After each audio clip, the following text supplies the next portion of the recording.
നോമ്പിന് ചെറുപ്പത്തിൽ ഉമ്മാന്റെ വീട്ടിലേക്ക് പോകുമ്പോൾ ആ വല്യമാന്റെ സ്വത്തുമണി വന്നാ ഉമ്മാന്റെ സ്വത്തുമണി ഒറ്റക്കാ വന്നത്.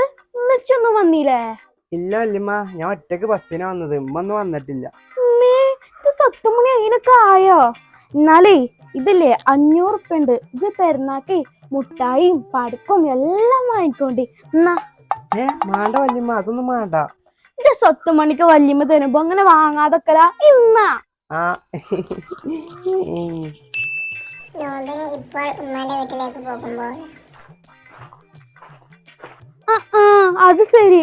ഇത്ര വലിയ പോത്തായിട്ട് എന്റെ ഉമ്മച്ചിന്റെ ഒപ്പം വന്നുകൊണ്ട് എനിക്ക് ഒറ്റക്ക് വരാനൊക്കെ ആയില്ല ബസ്സിന്. വല്യമ്മ, അത് പിന്നെ ഞാനേ ഇമ്മ ഏതായാലും പോന്നല്ലേ, അപ്പൊ ഉമ്മാന്റെ ഒപ്പം ഇങ്ങനെ വെറുതെ വന്നാ. പെരുന്നാളെ കാണാനായതല്ലേ. ഇത്ര പോത്തായില്ലേ, അതുകൊണ്ട് പറഞ്ഞതാ.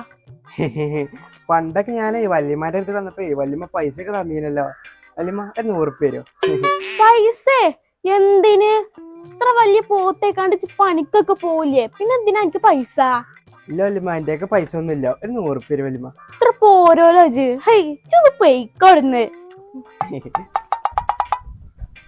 പെണ്ണിട്ടാൻ പ്രായമായി എന്നിട്ട് പൈസ ചോദിച്ച് നടക്ക. അള്ള ബലാല്.